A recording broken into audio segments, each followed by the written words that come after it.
2022년 3월 15일 화요일 천안광성교회 새벽기도회 시작하겠습니다.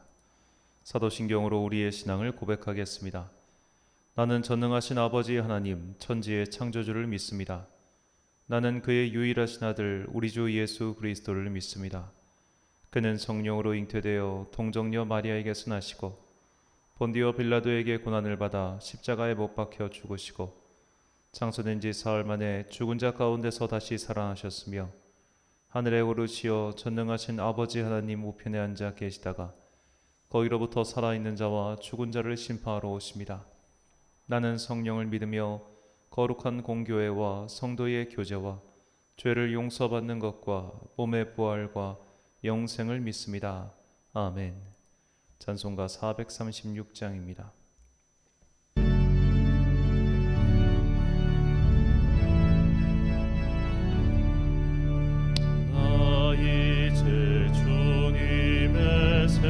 생명 얻은 놈 옛것은 지나고 새 사람이로다. 그 생명 내 맘에 강같이 흐르고 그 사랑 내게서 해같이 빛난다. 영생을 누리며 주 안에 살리라. 오늘도 내일도 주 함께 살리라. 주 안에 감추인 새 생명 얻으니 이전에 좋던 것 이제는 값없다. 하늘의 은혜와 평화를 맛보니 찬송과 기도로 주 함께 살리라. 영생을 누리며 주 안에 살리라. 오늘도 내일도 주 함께 살리라. 산천도 초목도 새 것이 되었고 죄인도 원수도 친구로 변한다. 새 생명 얻은 자 영생을 누리니 주님을 모신 맘 새 하늘이로다. 영생을 누리며 주 안에 살리라. 오늘도 내일도 주 함께 살리라. 주 따라가는 길 험하고 멀어도 찬송을 부르며 뒤따라가리라. 나 주를 모시고 영원히 살리라. 날마다 섬기며 주 함께 살리라. 영생을 누리며 주 안에 살리라. 오늘도 내일도 주 함께 살리라. 오늘 우리에게 주시는 하나님의 말씀 신약성경 빌립보서 3장 1절부터 21절까지 말씀입니다. 빌립보서 3장 1절부터 21절까지의 말씀.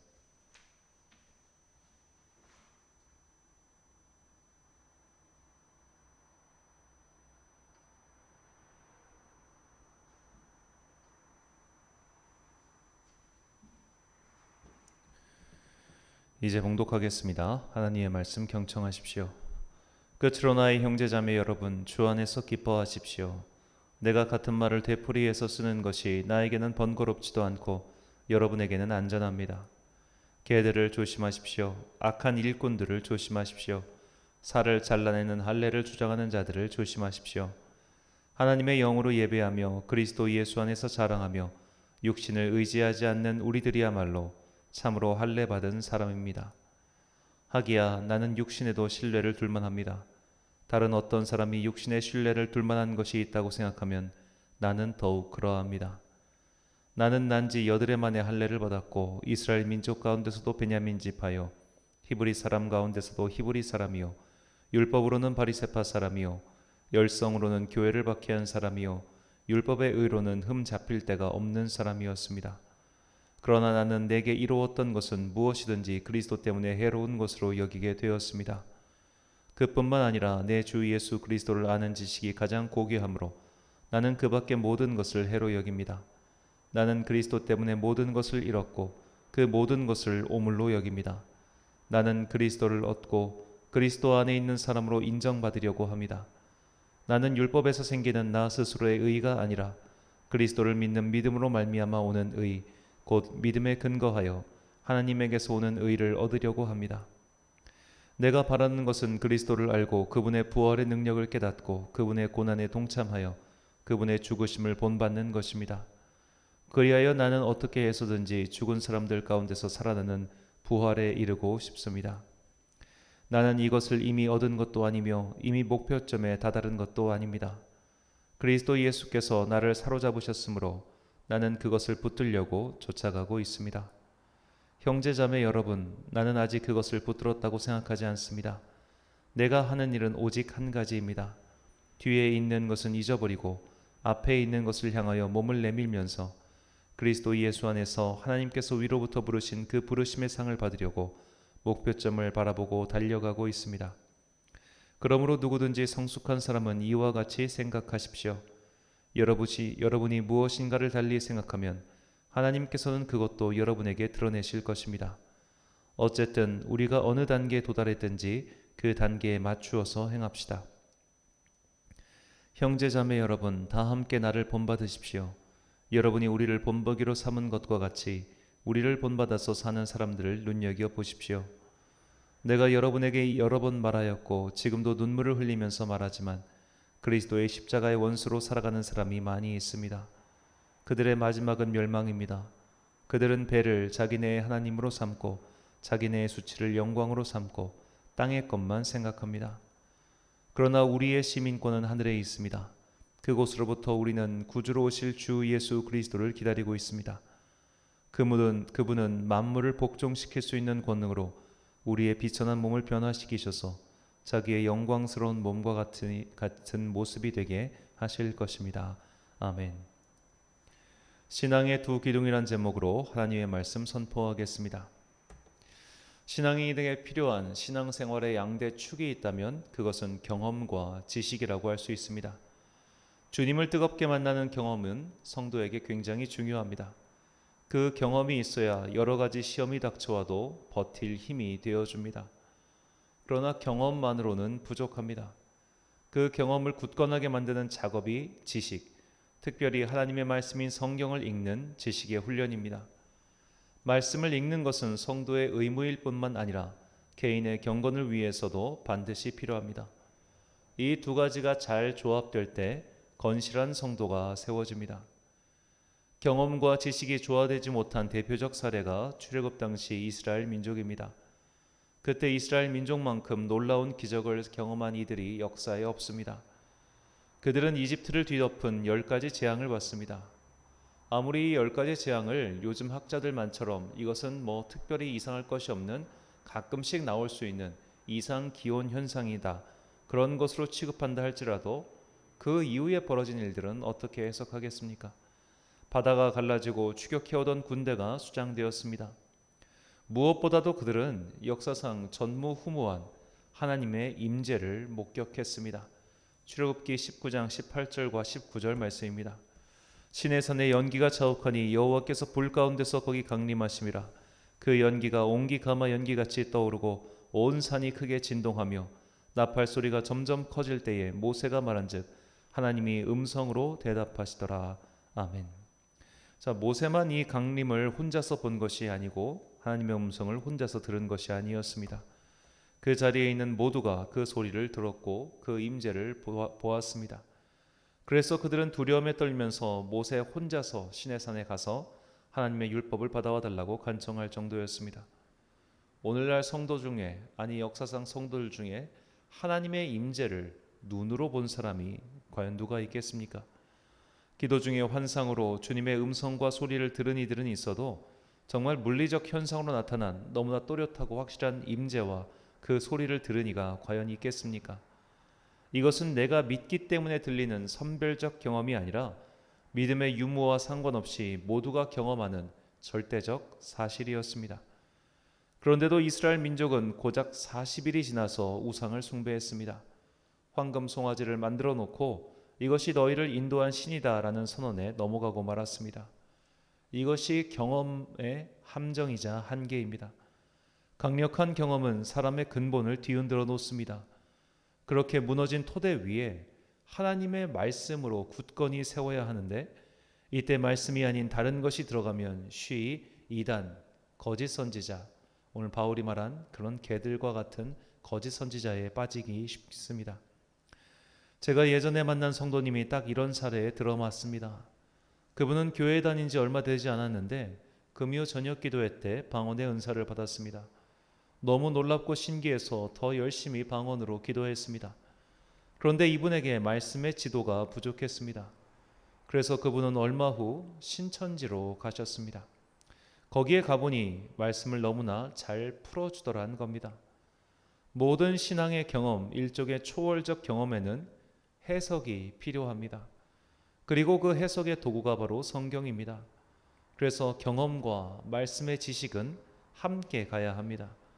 이런 건전한 사례가 바로 바울입니다. 바울은 다메섹으로 가는 길에 빛으로 오신 예수님을 만났습니다. 그리고 아나니아를 통해 눈이 띄어졌습니다. 바울은 이후로 바로 복음을 전한 것이 아니라 아나니아와 그의 제자들과 함께 복음을 듣고 예수님에 대해서 공부했습니다. 그리고 예루살렘에 가서 사도들의 인증도 받았고 그 후 아라비아 광야로 가서 하나님과 깊은 교제를 나누는 시간도 가졌습니다. 그 뒤에 비로소 바울은 안디옥 교회의 공동 담임 목회자가 되어 본격적인 사역을 시작했습니다.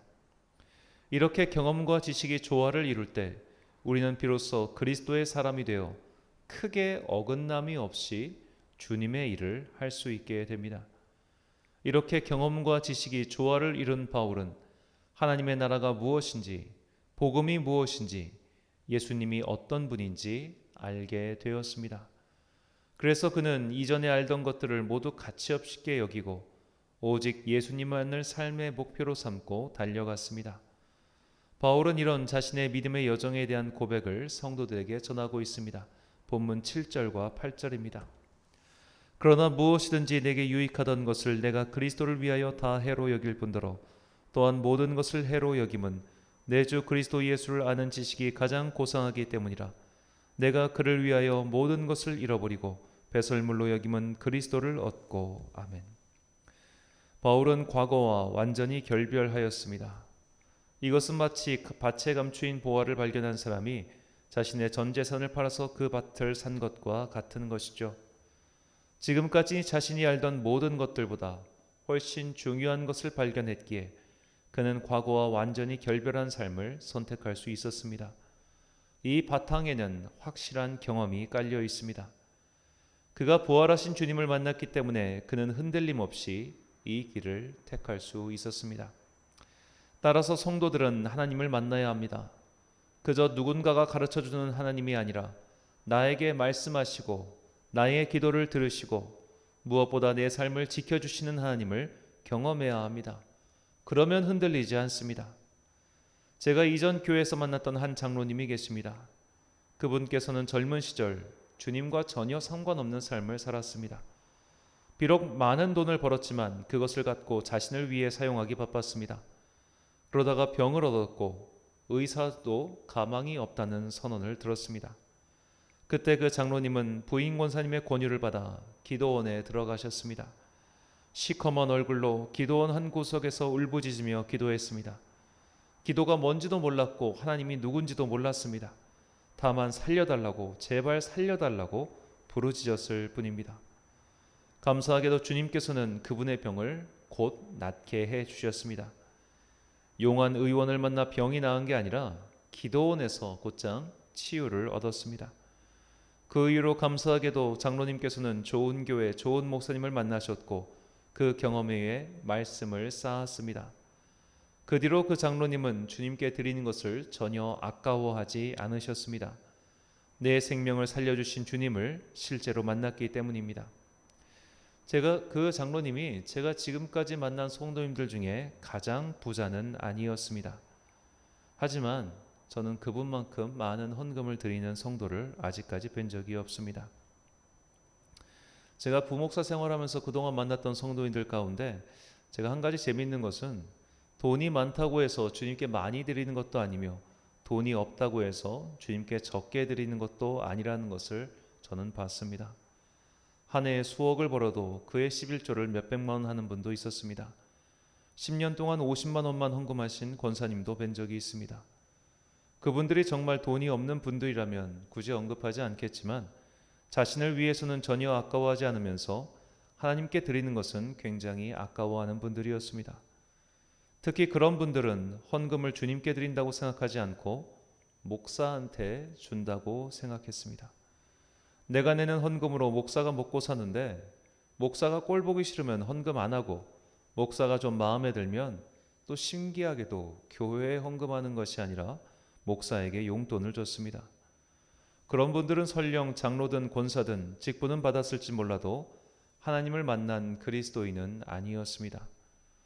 우리는 성경에 나온 사례들과 오늘 말씀을 통하여 그리스도인이 바로 서기 위한 두 기둥을 잘 정립해 나가야 합니다. 하나님을 만나는 확실한 경험이 필요합니다. 그리고 그 경험과 더불어 말씀으로 잘 정립해 나가야 합니다. 성경은 이것을 가리켜 로고스라고 부릅니다. 요한복음 1장 1절 말씀입니다. 태초에 말씀이 계시니라. 이 말씀이 하나님과 함께 계셨으니 이 말씀은 곧 하나님이시니라. 아멘. 여기서 말씀이라고 번역한 헬라어가 로고스입니다. 로고스란 이론, 체계, 조직이라는 뜻이죠. 하나님께서는 이 세상을 창조하시면서 하나님의 질서, 하나님의 원리, 하나님의 이론에 따라 만드셨습니다. 그러므로 이 이론을 내 안에 받아들이고 정립하지 않으면 우리는 설령 하나님의 살아계심을 경험한다고 할지라도 쉽게 거짓 선지자들의 가르침에 넘어가고 맙니다. 우리는 어째서 초대교회 때부터 거짓 선지자들이 판을 쳤는지, 그리고 그들을 막기 위해 사도들과 교사들이 얼마나 고군분투했는지 그 이유를 곰곰이 생각해 봐야 합니다. 로마인 백부장 고넬료는 경건한 사람이었습니다. 그는 기도 중에 하나님의 음성을 들었습니다. 하나님께서는 욥바에 머무르고 있는 베드로를 초청하라고 말씀하셨습니다. 베드로를 만나기 전부터 하나님의 음성을 듣기 전에도 고넬료는 경건한 사람이었고 기도하는 사람이었습니다. 그러나 하나님께서는 베드로를 초청하라 명하셨고 또 베드로에게는 고넬료에게 가라고 하셨습니다. 내 경험만으로는 이론과 체계를 세울 수 없습니다. 가르치는 이가 있어야 합니다. 에디오피아의 여왕 간닥의 국고 맡은 관원이 예루살렘을 방문했다가 다시 고국으로 돌아가는 길이었습니다. 그는 구약의 말씀인 이사야서를 읽고 있었습니다. 하지만 가르쳐주는 자가 없기에 깨닫지 못했습니다. 하나님께서는 그 관원을 위하여 빌립을 보내셨고 빌립을 통하여 그 관원은 말씀을 깨닫고 하나님 나라의 이론을 정립할 수 있었습니다. 사도행전 8장 30절과 31절 그리고 35절 말씀입니다. 빌립이 달려가서 선지자 이사야의 글을 읽는 것을 듣고 말하되 읽는 것을 깨닫느냐 대답하되 지도해 주는 사람이 없으니 어찌 깨달을 수 있느냐 하고 빌립을 청하여 수레에 올라 같이 앉으라 하니라. 빌립이 입을 열어 이 글에서 시작하여 예수를 가르쳐 복음을 전하니. 아멘. 자, 백부장 고넬료든 에디오피아의 관리든 이방 사람이 여호와 하나님을 믿는 길로 전환했다는 것은 대단한 결단이 아닐 수 없습니다. 이들은 각각 자기 나라 입장에서 본다면 변절자라고 욕을 먹어도 할 말이 없을 것입니다.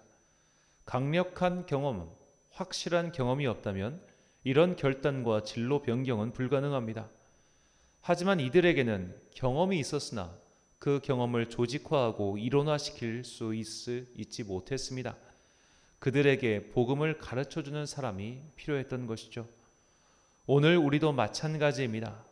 확실한 경험 그리고 말씀을 통해 신앙을 체계화시키는 길이야말로 받은 구원을 빼앗기지 않고 거짓 선지자의 함정을 피하는 유일하고도 확실한 길입니다. 경험과 말씀이라는 두 가지 기둥의 중요성을 알았던 바울은 우리에게 다음과 같이 권면합니다. 로마서 10장 17절 말씀입니다. 그러므로 믿음은 들음에서 나며 들음은 그리스도의 말씀으로 말미암았느니라. 아멘. 사랑하는 천안 광성교회 성도 여러분, 그리고 이 새벽을 함께 깨우고 계신 귀한 주님의 자녀 여러분, 순례의 절기 사순절 13번째 날입니다. 사순절기는 주님을 깊이 묵상하며 우리 안에 무너진 영적 질서를 바로 세우는 특별한 훈련의 시간이자 또한 축복의 시간입니다. 이 시간 동안 경건 생활에 집중하며 하나님을 만나는 성도가 되시길 축복합니다. 아울러 여러분의 경험 위에 반드시 말씀의 이론, 하나님 나라 복음의 체계를 바로 세우십시오. 한순간의 강렬한 경험은 결코 오래 지속되지 않습니다. 말씀의 교육과 훈련이 필요합니다. 그리고 그것은 우리가 주님께 부름받는 그날까지 계속되어야 합니다. 그래야 뿌리를 깊이 내리고 열매를 맺을 수 있습니다. 주님을 만나고 과거의 모든 것을 진흙처럼 여겼던 바울처럼 살아계신 하나님, 오늘도 일하시는 하나님, 당신의 로고스로 이 땅을 창조하신 하나님을 만나 새로운 삶을 살아가는 여러분과 제가 되시길 간절히 축원합니다. 기도하겠습니다. 사랑과 은혜가 충만하신 아버지 하나님, 주님께서 오늘을 이 하루 우리에게 허락하시사 우리가 다시 한번 주님 앞에 나와서 이렇게 기도할 수 있게 해주심에 참으로 감사합니다. 은혜를 경험한 사람은 은혜의 자리를 떠나지 않습니다. 예배의 감동을 경험한 사람은 예배의 자리를 떠날 수가 없습니다. 이처럼 주님, 우리가 하나님의 살아계심을, 하나님의 능력을 경험하기를 원합니다. 각자의 자리에서 이제 믿음의 용기를 내어 주님을 만날 수 있도록 그렇게 한 걸음 더 나아가는 주의 권속들 되게 하여 주옵소서. 살아계신 하나님의 경험 위에 말씀의 지혜로서 말씀의 로고스를 바로 세워나가는 성도가 되게 하여 주옵소서. 말씀을 잘 듣고 내 안에서 흩어져 있는 여러 가지 경험의 조각들을 바로 맞추어 하나님께서 원하시는 그 아름다운 영혼의 모습으로 우리 자신을 가꾸어 갈 수 있도록 은혜를 베풀어 주옵소서.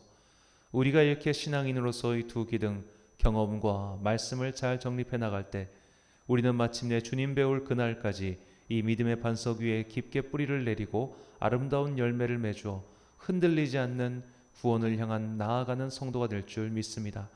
우리에게 그런 경험의 은혜와 말씀의 지식의 은혜를 내려주시기를 간절히 소망합니다. 오늘 하루도 열심히 일상을 살아가는 우리 성도들 기억하여 주시옵소서. 하루하루 살아가는 동안 참 인생을 살아가는 것이 쉽지 않으나 주님께서 그들 각자에게 힘과 능력과 은혜를 베풀어 주사 각자 앞에 놓여있는 여러 가지 인생의 소명을 끝까지 잘 감당할 수 있도록 은혜를 베풀어 주옵소서. 학교를 다니고 있는 주의 자녀들을 위하여 기도합니다. 코로나 확진세가 날로 퍼져나가기 때문에 학교에서도 매일 확진자가 나오고 있습니다. 아이들은 참으로 힘겨운 시간을 지금 보내고 있습니다. 정권의 교책이 지금 방역 지침이 흔들리고 어려운 이때에 주의 자녀들이 학교에서 큰 어려움 당하지 아니하도록 주께서 그들을 지켜주시옵시고 특별히 그들에게 지혜와 체력과 능력을 더해 주사 수험생으로부터 외국에 떠나가 있는 학생들까지 모두 각자의 사명 잘 감당할 수 있도록 은혜를 베풀어 주옵소서. 오늘도 홀로 타국에서 일하고 있는 청년이 있습니다. 그를 기억하여 주사 그의 사역에 번성하게 해 주옵시고 그가 닿는 모든 곳곳마다 회복과 변화와 그리고 주님 하나님의 은혜가 넘치게 하여 주옵소서. 군복무를 하고 있는 청년들 기억하여 주시옵시고 그 군생활 동안 다시 한번 주님을 만날 수 있게 하시며 특별히 외롭지 않게 하시고 복과 은혜를 내려주시기를 간절히 소망합니다. 오늘 하루 각자의 자리에서 각자의 먼 저 나라에서 그 믿음의 삶 기억하고 있는 우리 귀한 권속들 기억하시고 그들에게 놀라운 주님의 은혜 보시기를 간절히 빌고 나오며 이 모든 말씀 우리를 사랑하시는 예수 그리스도의 이름으로 기도합니다. 아멘. 주기도문하심으로 새벽 기도에 마치겠습니다.